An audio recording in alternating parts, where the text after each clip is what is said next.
오늘 은혜 받고 성취될 하나님의 말씀은 누가복음 20장 9절에서 18절 말씀입니다. 누가복음 20장 9절에서 18절 말씀, 제가 한 절 읽고 여러분 한 절 읽고 교독하도록 하겠습니다.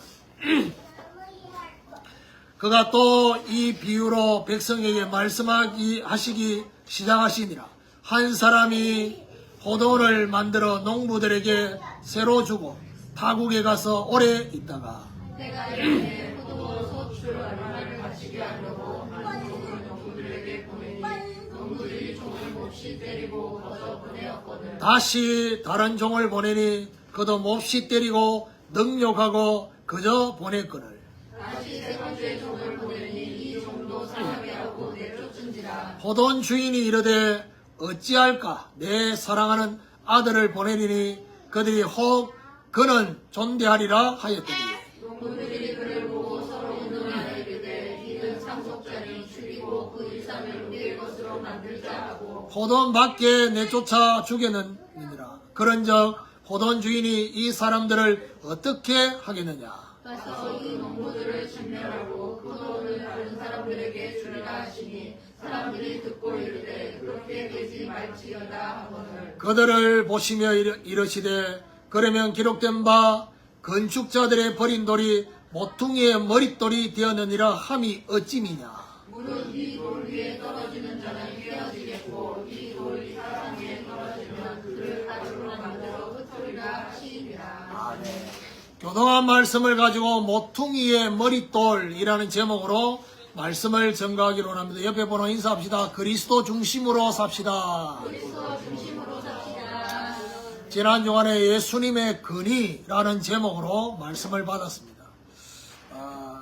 대제사장과 서기관과 지도자들이 무슨 근위로 성전에서 말씀을 가르치는지를 그렇게 질문했습니다.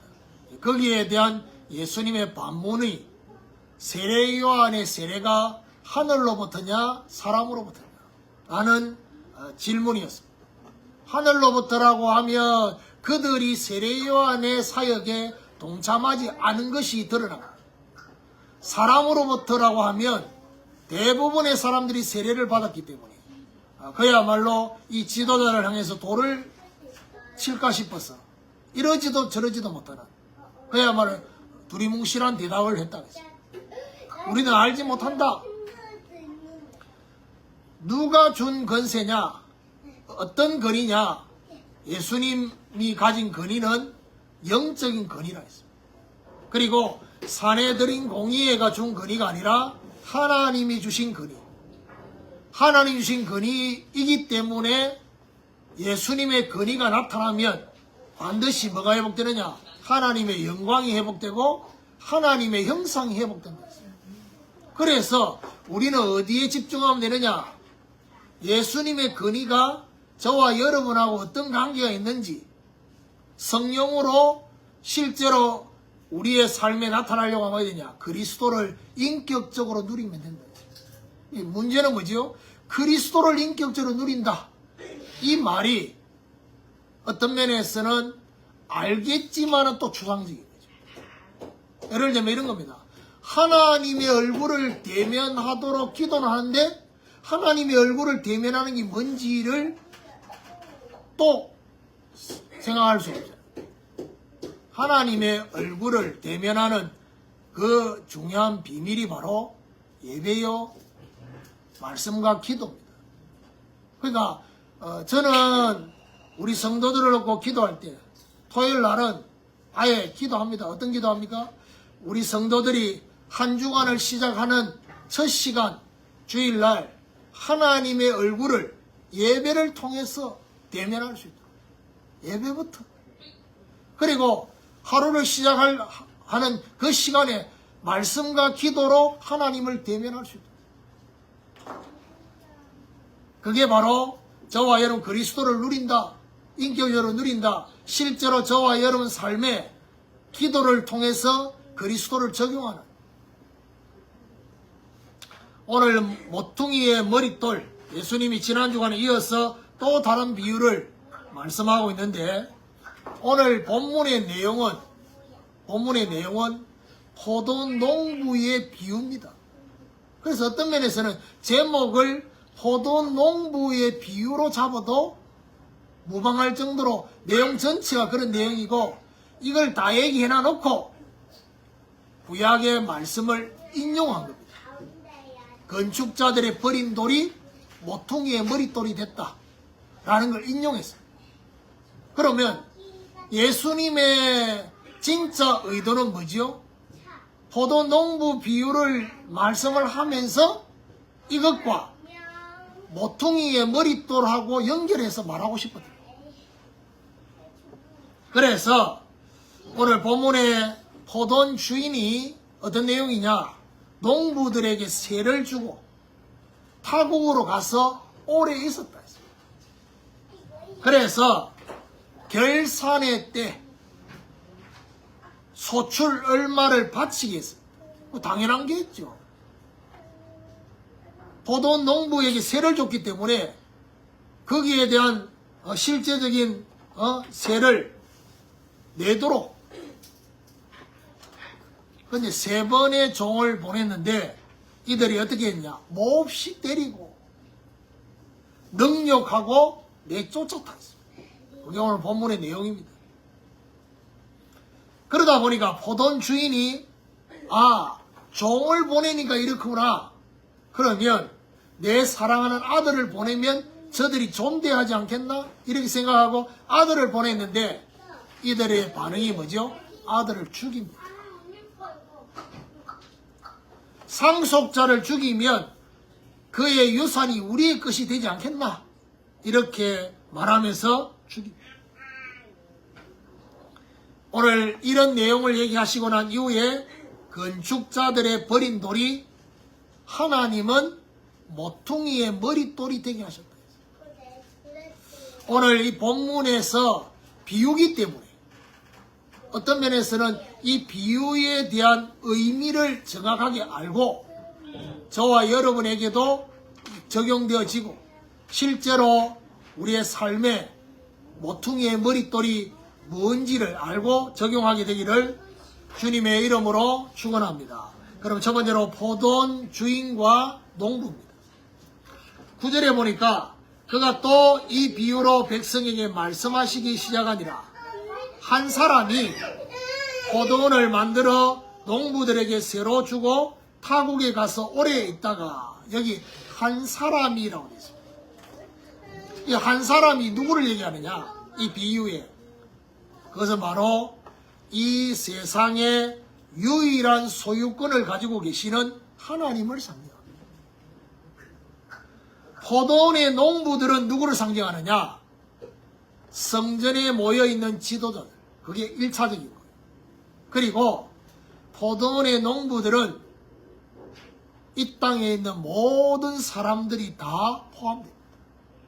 그 말로서 말이죠. 저와 여러분도 이 농부에 포함됩니다. 10절에 보니까 때가 이름에 포도원 소출을 얼마나 바치게 하려고 추수의 때가 있는 것입니다. 여러분, 매년마다 추수의 때가 있지요. 그래서 이거는 우리에게 뭘 말하냐? 매 시대마다 결산하는 심판의 때가 있다는 것입니다. 궁극적으로는 종말적 심판, 종말의 때가 있다는 것입니다. 소출 얼마를 바치게 하려 했다. 무슨 말이죠? 추수 때 그동안 소작했던 그 소작세를 받는 것은 당연한 것입니다. 그러면 결국 포도원 주인과 농부를 통해서 하나님이 우리에게 주시려고 하는 메시지가 뭐냐? 포도원을 관리하고 있습니다. 누가요? 농부가. 그런데 중요한 건 뭐죠? 관리를 하다 보니까 이 포도원이 내 거라고 생각하는 거죠.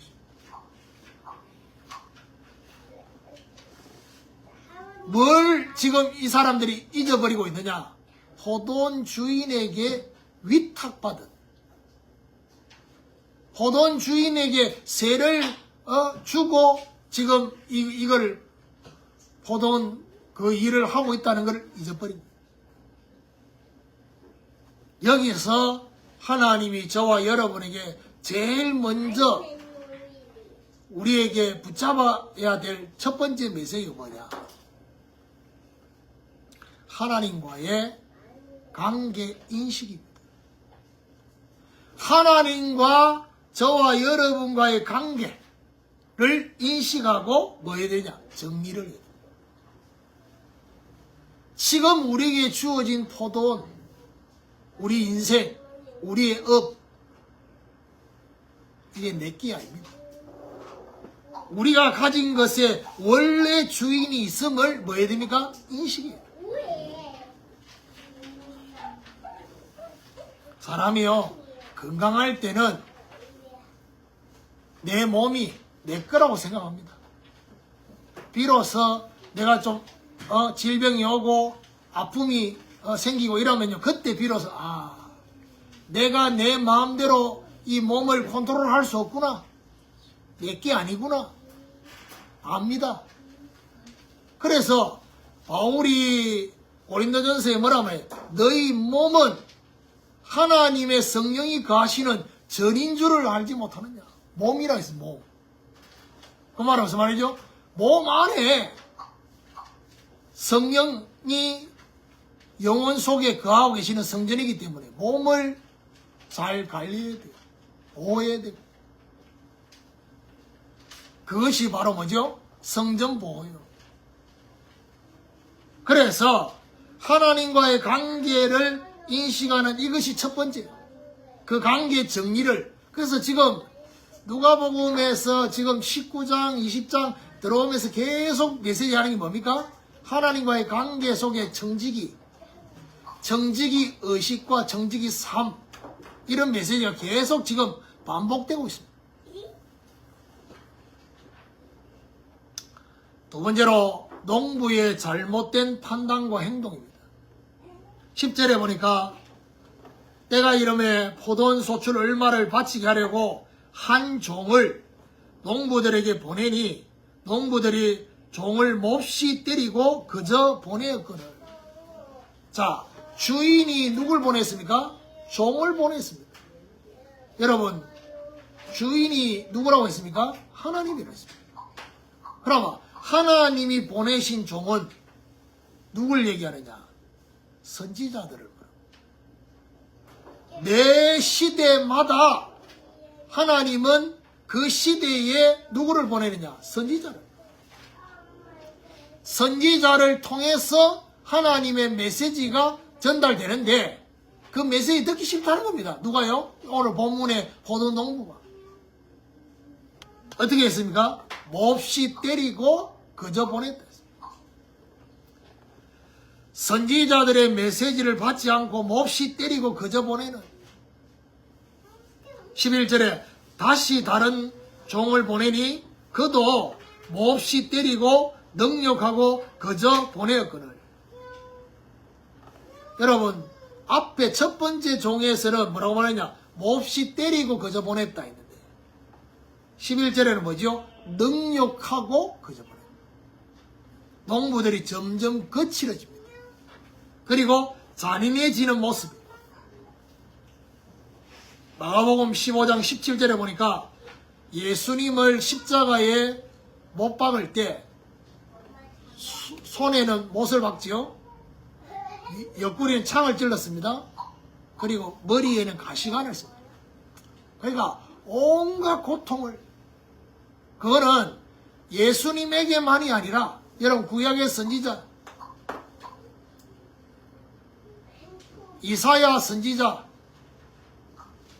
어떻게 죽습니까? 목배임을 당합니다. 선지자들을 그렇게 누가요? 이방 말고 유대인들이,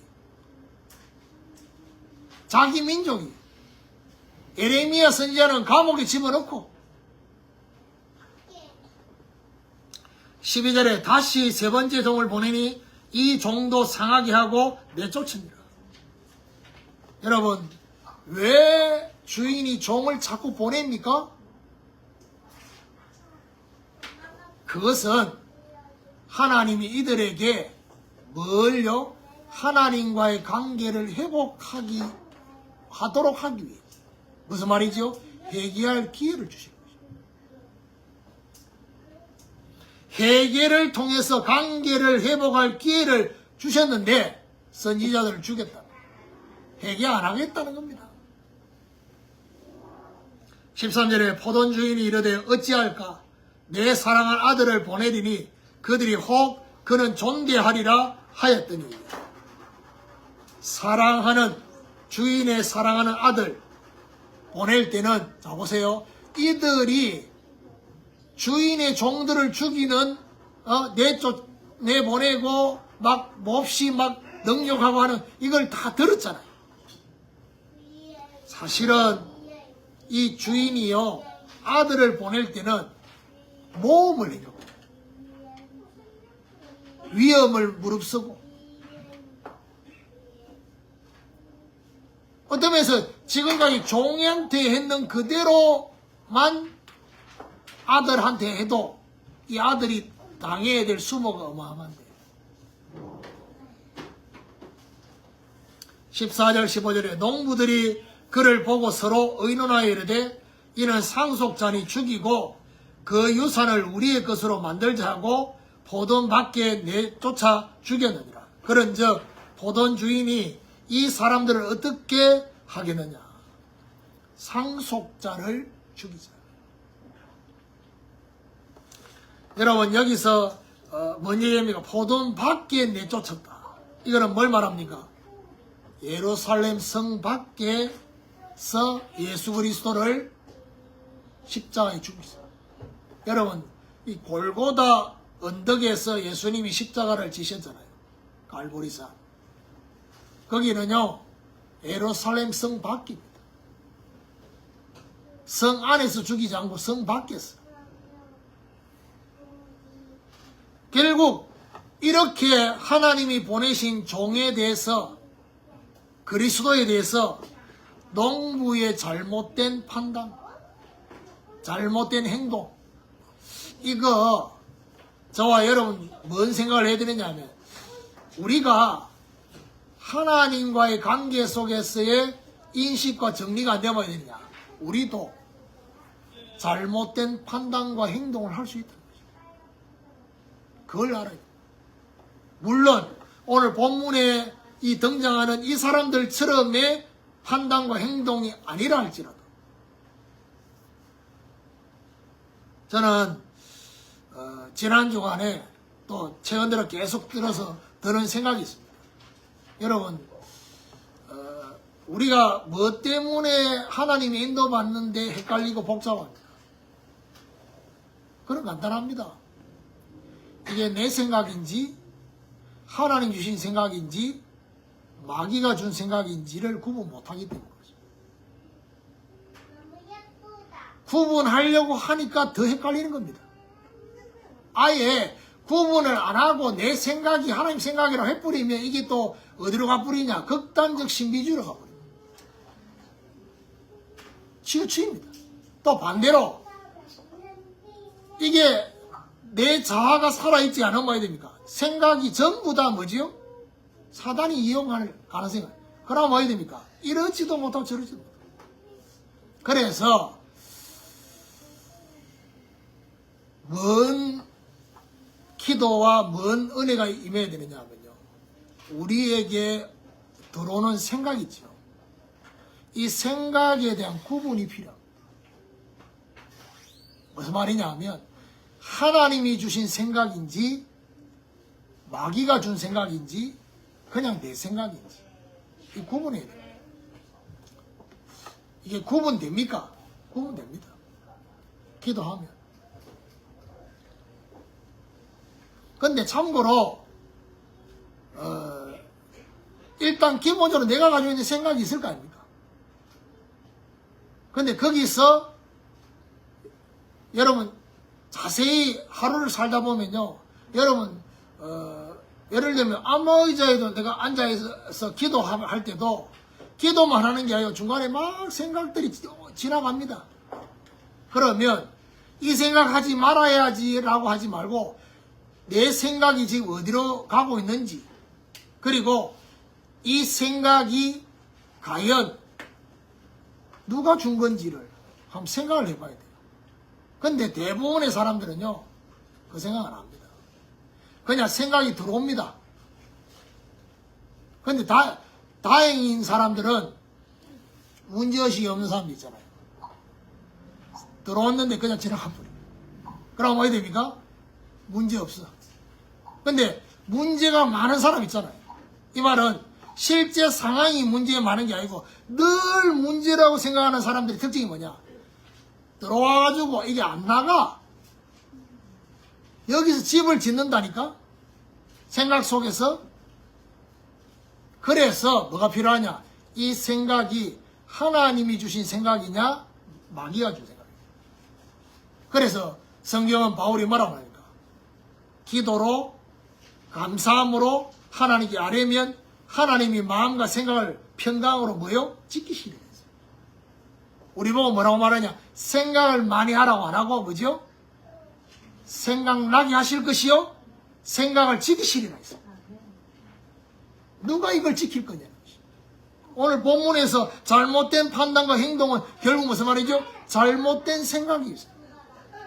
이게 들어오는 것입니다. 그러면 이런 질문을 합니다. 구원받은 하나님의 자녀인데도 그렇습니다. 그렇습니다. 왜 그러냐? 불신자는 하나님 주신 생각이 없습니다. 그냥 보편적인 생각이지요. 구원받고 나면 뭐 해야 됩니까? 불신자와 다릅니다. 영적 상태가. 뭐지요? 하나님의 성령이 내주하시잖아요. 성령이 내주하시기 때문에 그 성령 하나님이 일하시면 하나님이 주는 생각이 자꾸 떠오른단 말이에요. 또 우리가 육을 가지고 있고 세상에 살고 있기 때문에 하나님의 성령이 나를 완전히 지배하지 않으면, 이거 성령 충만하는데 그런 상태가 아니면 어야 됩니까? 계속 세상 임금 노릇하고 있는 사단이, 마귀가 뭐죠? 생각 속에 계속 다른 생각을 집어넣습니다. 그래서 제가 오늘 인도 양육 메시지할 때 어떤 기도를 했습니까? 하나님이 저와 여러분에게 창조의 빛을, 영광의 빛을, 생명의 빛을, 주의 귀한 빛을 비추셔서 어떻게 합니까? 빛이 비치어야지 비로소 그동안 몰랐던 어둠이 발견되고 드러나게 됩니다. 그럼 어디 된가?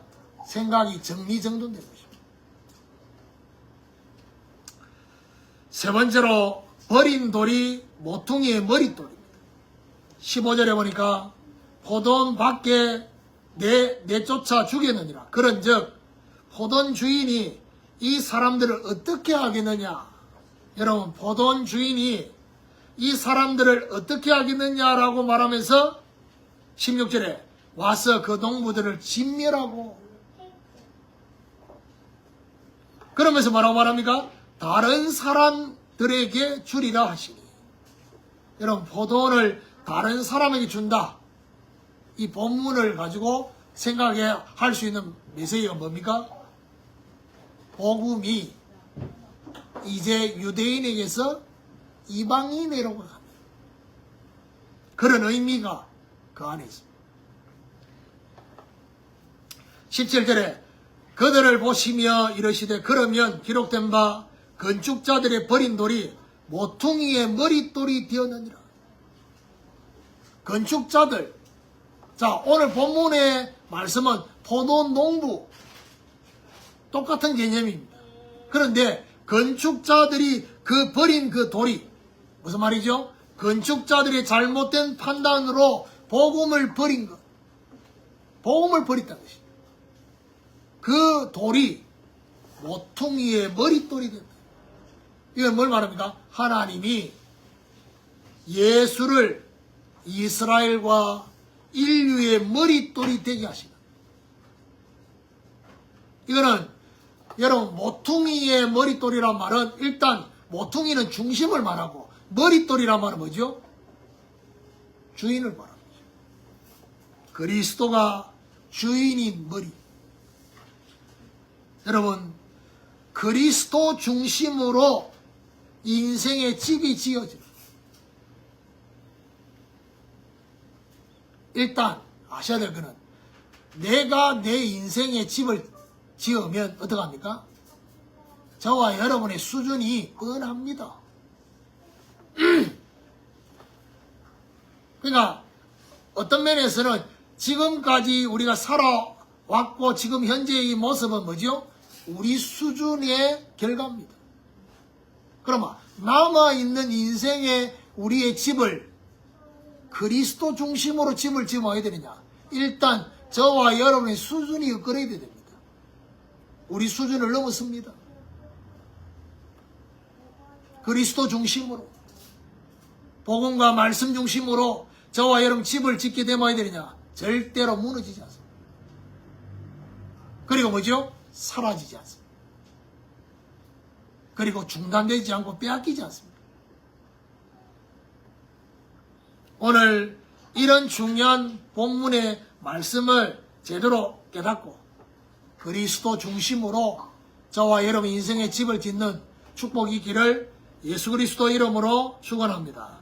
결론적으로 모퉁이의 머릿돌을 적용해 보면요, 오늘 18절에 보니까 무릇 이 돌 위에 떨어지는 자는 깨어지겠고 이 돌이 사람 위에 떨어지면 그를 가루로 만들어 흩으리라 하시니라. 이건 뭘 말합니까? 마지막 심판을 말합니다. 여러분, 돌 위에 떨어지는 자는 깨어진다는 얘기는 무슨 말이냐? 돌 위에 항아리가 떨어지는 거죠. 항아리를 돌 위에 떨어뜨리면 뭐야 됩니까? 그 항아리가 깨어지지 않겠냐는 거죠. 그리고 이 돌이 사람 위에 떨어지면 가루가 된다 했어요. 무슨 말입니까? 여러분, 사람 위에 떨어졌는데 가루가 될 만큼의 돌은 조그만 돌이야겠죠. 여기서 말한 돌은 어떤 돌이냐? 바위 같은 돌. 바위 같은 돌이 사람 위에 떨어지는만 일단 죽는다 말이에요. 가루가 된다 말. 무슨 말이죠? 심판이. 오늘 모퉁이의 머릿돌이라는 말씀을 통해서 여러분 말씀을 잘 정리해야 됩니다. 어떻게 정리해야 되느냐? 가장 먼저는 뭐죠? 하나님과의 관계 인식입니다. 그리고 그 관계를 정리하는. 만물의 주인은 하나님이 되시고 나는 그분과 연결된 하나님의 자녀여 하나님의 종으로.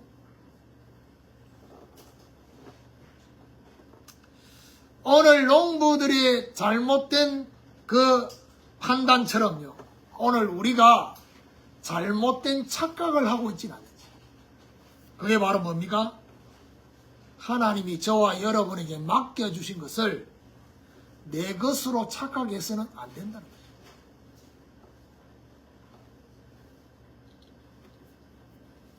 거죠. 우리 집에 자녀들 보면요, 물론 뭐 여러 가지 이유가 있겠죠. 근데 웃깁니다. 누구랑 얘기할 수는 없고. 집에 있는 모든 것은 같이 써야 돼. 근데 중요한 건 뭐죠? 본인이 산 거는 본인만 써야 돼. 이 심보를 어떤 심보라고 얘기해야 돼? 그런데 내가 그거 알고 그 인간이 산 거는 절대로 내가 안 먹습니다. 기분 나빠서 안 먹습니다. 손도 안 됩니다. 근데 본인이 안 사는 나머지 모든 거는 뭐죠? 내가 이 집에 살고 있기 때문에 전부 다 같이 써야 된다. 심지어 고모 것까지도 그냥 같이. 그 이제 예를 들면 이제 뭐죠? 건강을 위해서 레몬 그거를 고모도 사고 나도 사고 따로 사거든. 그 이제 그 냉장고에 그 고모 거 따로 내 거 따로 이렇게 해놨는데 이 인간은 뭐죠? 기분 나는 대로 고모 거 그래가지고 그럼 태우기도 엄청 많이 태워요. 그러니까 이게 표시가 날 정도로.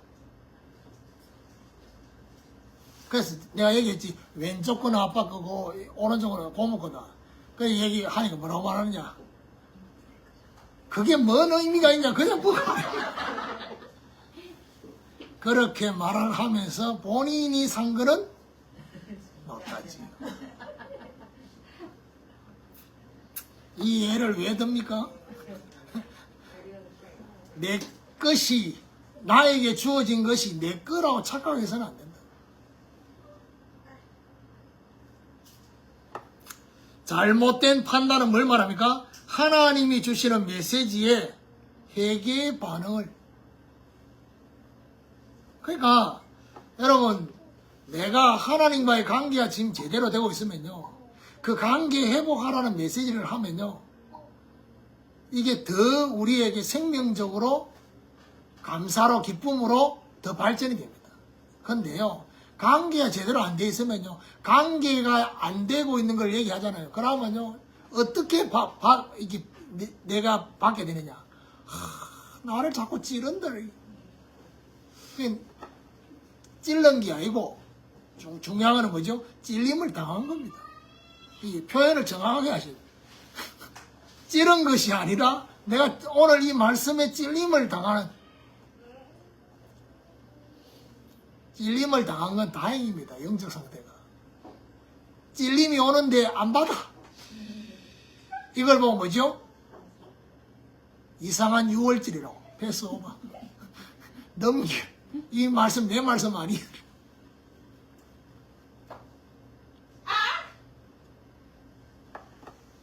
여러분, 하나님은 우리의 삶을 통해서도 하나님이 우리에게 주시는, 깨닫게 하시려고 하는 게 있습니다. 뭔가 제대로 이렇게 깨닫지 못할 때 하나님이 뭔가를 건드려서 깨닫게 하시는 부분이 있습니다. 그렇죠. 그러니까 뭐 오늘 보니까 여기 집사님 집에 도미가, 어제 사는 도미가 밤새 자고 일어났더니 다 죽었어. 왜냐? 뭐죠? 산소통을 민물 장어가 그 구멍을 막아버렸어. 그래가지고 이게 돌아가야지 이렇게 그렇게 이제 산소가 공급되는데 물도 다 빠져버려. 일단 열받지요. 거기 들어간 돈이 어떻고 에너지가 이런 열 생각하면 열받지요. 그렇지만은 그 속에 하나님 주시는 메시지가 있습니다. 어떤 메시지가 있습니까? 물고기도 산소가 공급되지 않으면 죽습니다. 하나님이 어떤 메시지가, 영적인 산소를 공급하지 못하면 죽는다는 얘기예요. 그게 바로 뭡니까? 영적 호흡인 기도가 안 되면 이렇게 죽은 것과 마찬가지로 살 수밖에 없는 그런 삶이 된다는 것을 하나님 메시지를 그 삶을 통해 알려주시는 거죠. 인간인지라 저도 그런 상황에 오면 열받아가지고 막 소리 지를 수 있을 것 같아요. 그런데 화를 내더라도 화내고 난 뒤에 내가 하나님 앞에 뭔가를 생각하는 시간을 가져요. 왜 이런 일이 벌어질 수밖에. 하나님 이걸 통해 내한테 주려고 한 메시지가 뭘까? 이렇게 들어가면 어디 되느냐? 그 속에서 뭐죠? 새로운 시작이 일어나. 다시 뭐죠? 유통이 되는 것입니다. 하나님하고 멀어진 그 관계가 다시 돌아오는 그런 중요한 일이 벌어지기 시작. 모퉁이의 머릿돌, 이 정말 무너지지 않으려고 하면 되냐? 그리스도가 머릿돌이 돼야 돼. 그렇죠? 머릿돌이 그리스도가 돼야 돼. 여러분, 그리스도 중심으로 인생의 집이 지어져. 고린도전서 3장 10절에서 16절에 보니까 지혜로운 건축자는 그 집의 틀을 어디 위에 집을 짓느냐? 그 터가 바로 뭐죠? 예수 그리스도라고 했어요. 예수님이 분명히 말씀했습니다. 비가 오고 바람이 불고 홍수가 일어날 때 모래 위에 지은 집은 무너지지만은 반석 위에 지은 집은 무너지지 않는다 했습니다. 예수 그리스도 터 위에 지은 집은 무너지지 않는다는 것입니다. 은과 금과 보석으로 집을 짓는 집과 풀과 나무와 집으로 짓는 집은 불이 타면 결과가 달라지는 거죠. 세상적인 방법, 인본주의적인 방법, 인간적인 계산을 가지고 집을 짓는 그게 바로 풀과 나무와 집입니다. 은과 금과 보석은 뭐죠? 말씀으로 집을 짓는 겁니다. 불타면 어디 되느냐? 사라지지 않습니다. 모든 일을 행한 후에 쓰기 위함이라 말은 무슨 말이죠? 실컷 했는데 무너져 버린 거죠. 실컷 살아났는데 한순간에 빼앗겨 버려. 그게 바로 뭐죠? 불타 없어지는. 그러면서 말하냐? 너희가 하나님의 성전인 것과 하나님의 성령이 너희 안에 거하시는 줄 알지 못하느냐? 무슨 말입니까? 알아라 이 말이요. 저와 여러분 인생에 내 영혼의 집에 성령 하나님이 계심을 인식하고 인정하고 그걸 누리란 말이에요. 그래서 오늘 이 메시지 속에서 뭔 얘기가 나왔습니까? 오늘 여러분 삶의 실제적인 적용이 뭡니까? 생각 속에 하나님 주신 생각으로 이 생각이 정리될 수 있도록 내 생각과 마귀가 주는 생각도 하나님이 주신 생각으로 그 생각이 정리정돈이 되도록 버릴 건 버리고 정말 중요한 우선순위를 회복할 수 있는 그런 생각으로 바뀔 수 있는 이런 하나님의 중요한 역사가 저와 여러분 있게 되기를 예수 그리스도 이름으로 축원합니다.